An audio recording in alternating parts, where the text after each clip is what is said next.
Números. Título. Os judeus novamente vão denominar o livro que está no Pentateuco de o livro de Números, de Bamidbar, que significa no deserto. Então, Números significa, em hebraico, no deserto.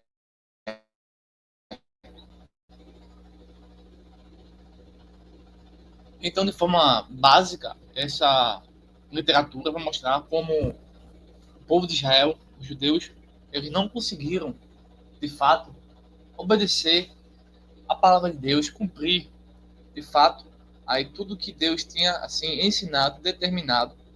Então, nós podemos considerar que é um livro bastante humano, mas também um livro triste, porque os hebreus não vão conseguir cumprir os ideais que Deus havia proposto, por vários motivos, né?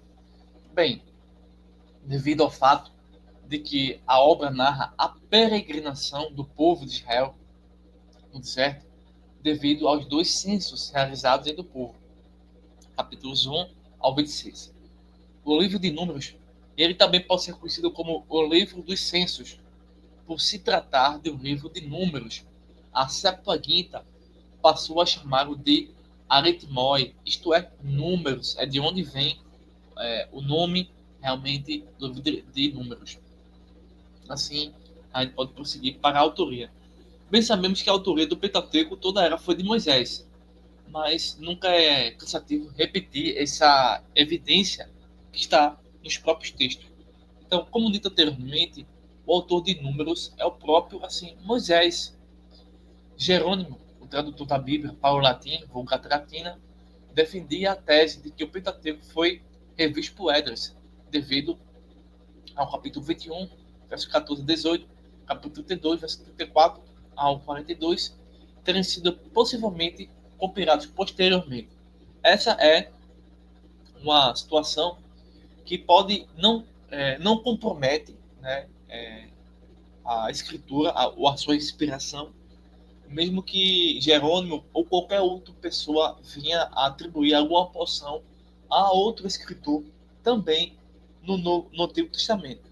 O que vai prejudicar é afirmar que alguma porção ou alguma parte do Antigo Testamento, do Novo Testamento, é atribuído a escritores ou a profetas que não são reconhecidos dentro da comunidade judaica. Por exemplo, vamos supor que Números fosse reescrito, assim, no sentido de ter uma revisão ou ter algum acréscimo atribuído ao Enoque, né, o que escreveu o livro de Enoque, que é um livro apócrifo.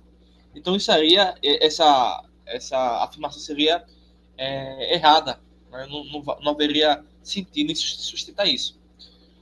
Se na visão de Jerônimo essa possibilidade de ele ter escrito não compromete a inspiração. Posteriormente, nós sabemos que a escritura é inspirada e ela não tem contradição. Então, nós mantemos aqui a posição, certo, de que todo o Pentateuco foi escrito por Moisés, certo? E se alguma vez ou venhamos descobrir algum escrito, né, datado dessa época, aí no qual Esdras tenha aí de fato feito essa situação, não compromete a inspiração, ao contrário, mais ainda contribui para a inspiração. Conteúdo. Os primeiros 10 capítulos vai dar a regeneração divina. Os capítulos 11 a 20 contam-nos a história do fracasso da nação de Israel. Já nos capítulos finais, nós lemos que Israel voltou a experimentar o favor de Jeová, de Yahvé, nos quais encontramos a vitória final dos israelitas ainda no deserto. Então, ele é o quarto livro escrito por Moisés. Os livros de sua autoria podem ser ordenados da seguinte maneira por seus respectivos objetivos. Temos aqui, ó, no Gênesis, vemos um homem pecando, né? E também Deus agindo, né? Antes, durante, depois do pecado do homem. Êxodo, vemos o homem sendo redimido, né? Levíticos, vemos o homem adorando o Deus verdadeiro. E em Números, vemos o homem servindo o Deus verdadeiro. Números e o Novo Testamento.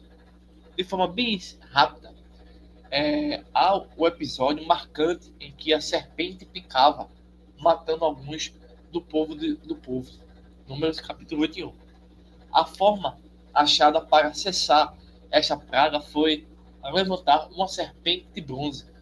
Dessa forma, a humanidade só pode viver se olhar para Jesus, que foi levantado da cruz do Calvário, capítulo 3 de João, verso 14 ao verso 15. Essa, portanto, é a relação, a intimidade, a conexão da teologia de Números com a teologia do Novo Testamento.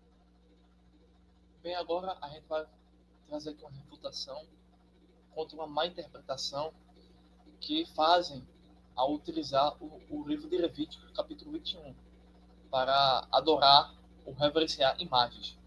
Uma vez que no Antigo Testamento o povo tinha que olhar, né, de certa forma, para um grupo específico hoje, eles adoravam a essa serpente no deserto. Então, Deus está permitindo o culto a imagens por meio desse texto de Levítico.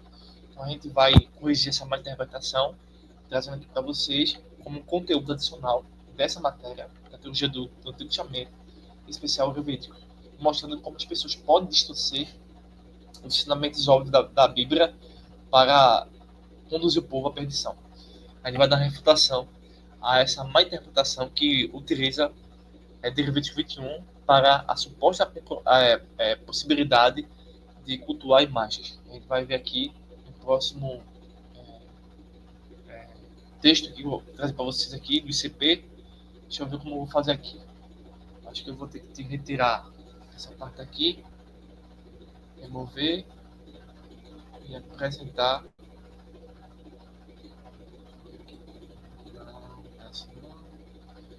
Vou mudar aqui a informação.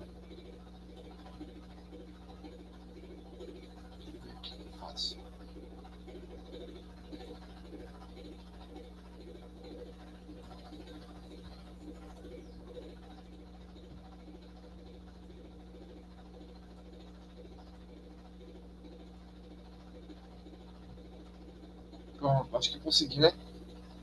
Que é do ICP. Deixa eu ver se consigo ampliar mais aqui. Vai ver aqui essa questão. Moisés levantou a serpente no deserto. Será que nós podemos adorar imagens, né, uma vez que supostamente em Números ele vai aí fazer essa abertura no capítulo 21? Será que é isso que acontece ou não? Vejamos o seguinte: o 14 romano cita a serpente de bronze feita por Moisés para justificar o uso de imagem no culto. Na verdade, nem culto é a missa, né? E culto não tem nada. Qual é a resposta? Deus, na verdade, proibiu o povo de Deus de confeccionar e cultuar imagens, estátuas ou qualquer outro objeto a ser visto, que os povos pagãos atribuíam a esses artefatos de barro, madeira ou de qualquer outro material corruptível, caráter religioso, acreditando inclusive que a divindade se fazia presente por meio de tal prática. O Deus verdadeiro, o Deus Todo-Poderoso, instruiu seu povo a não cultuar imagens. Então já está refutado, né? Por isso, as imagens que mandou confeccionar não tinham por objetivo elevar a piedade de Israel e muito menos serviam de modelo para a reflexão ou conduta. Eram apenas símbolos passageiros, decorativos e representativos. E o caso da Arca da Aliança, dos querubins, no tabernáculo e no templo, entre outros utensílios. E o ornamento. Essas figuras jamais foram adoradas ou veneradas ou vistas como objeto de devoção ou adoração. Se fosse assim, a própria religião católica e outras deveriam fazer o mesmo, né? Se os filhos de Israel tivessem agido dessa forma, Deus teria mandado destruir esses objetos, como aconteceu com a serpente de bronze que Moisés levantou no deserto. E o povo transformou em objeto de culto. O povo transformou em objeto de culto. quando analisamos essa questão da história de Israel na antiguidade e dos judeus religiosos de hoje que procuram se manter fiéis a Deus, entendemos que, embora o Antigo Testamento proibisse relativamente a confecção de imagens, adoração e culto a essas imagens era absolutamente proibido.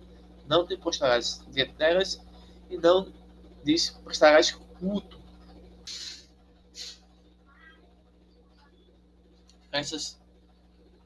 Em algumas sinagogas do século III, encontramos pinturas de heróis da fé em suas vitrais, mas nunca vemos judeus orando, cultuando, rezando ou invocando Moisés, Abraão e Ezequiel. Não existem argumentos e evidências que justifiquem o culto, a veneração ou a fabricação de imagens no Novo Testamento. Considerando o outro argumento apresentado pelos católicos de que um objeto da Igreja Romana é ensinar a Bíblia ao povo por meio de imagens, especialmente aos menos alfabetizados, surgem-nos algumas perguntas. Por que cultuar imagens? Se o objetivo é ensinar a Bíblia, por que, após tantos anos, com milhares de católicos já alfabetizados e fiéis, ainda insistem em cultuar imagens? Se as imagens fossem realmente o livro daqueles que não sabem ler, por que os católicos alfabetizados são tão devotos e apegados a elas? Será que podemos desobedecer a Bíblia para superar uma deficiência de entendimento? Onde está a base bíblica para a teoria da pedagogia divina? Será que a encarnação do Verbo poderia servir de base para fazer imagens de santos ocultuáveis? O verdadeiro cristianismo é fé exclusiva na obra do Senhor Jesus. É adoração única a Deus. Ao Senhor teu Deus adorarás, só a ele servirás. O principal de todos os mandamentos é: ouve Israel, o Senhor nosso Deus é o único Senhor. Amar o Senhor teu Deus de todo o coração, de toda a tua alma, de todo o entendimento, de todas as tuas forças. Mas vem a hora, e já chegou, em que os verdadeiros adoradores adorarão o Pai em espírito e verdade, pois o Pai procura os tais que assim adoram. Deus é espírito, e importa que os seus que o adorem em espírito e verdade. E o que dizer quanto à teoria dos três tipos de devoção: doria, hiperdoria e latria? Já é uma deturpação, já é uma insanidade mental, né, que eles inventam, né? Perguntamos: qual é a diferença entre doria e hiperdoria? Qual a diferença entre dessas duas em relação à latria? A verdade é que os três termos se confundem. Doria e hiperdoria podem estar envolvidos com a latria. A distinção entre eles não define coisa alguma. As pessoas que se postam diante da imagem de Conceição Aparecida, ou de São João, ou de São Sebastião, ou de Jesus, sabem que estão cultuando em nível diferente. Para elas, não seria tudo a mesma coisa? Imaginemos o procedimento católico romano bem instruído em um culto. De início, ele pretende cultuar São João, então dobra os seus joelhos diante da imagem de tal santo e pratica a doria. Depois resolve cultuar Maria, deixando a doria para praticar a hiperdoria. Finalmente, decide prestar culto a Deus, colocando em prática a latria. Não acreditamos que o povo católico não saiba diferenciar essas três adorações. E mesmo que soubesse, dificilmente conseguiria respeitar os limites de cada uma delas. Então, o culto aos santos só começa a partir de 100 anos, aproximadamente depois da morte de Jesus, com a tímida veneração aos mártires. A primeira oração dirigida expressamente à Mãe de Deus é a invocação sobre Tum Praecidum Fórmula no final do século III, ou mais provavelmente no início do século IV. No livro O Culto de Maria, hoje, há uma consideração importante. Não podemos dizer que a veneração dos santos é muito menos a veneração da Mãe de Cristo. Faça parte do patrimônio original. Se o culto aos santos e a Maria fosse correto, João, que escreveu o último evangelho no ano depois de Cristo, aproximadamente com certeza teria falado a respeito e incentivado tal prática. No entanto, nos adverte: filhos, guardai-vos dos ídolos. 1 João capítulo 5, verso 21. O que é, portanto, o ensinamento óbvio do livro do Êxodo, capítulo 20. Portanto, é errado cultuar qualquer imagem, certo? E assim, a má interpretação feita pela Igreja Católica foi desfeita e entendemos melhor agora o que realmente Levítico está e esteve nos ensinando. Aguardo vocês no próximo estudo. Forte abraço, até breve.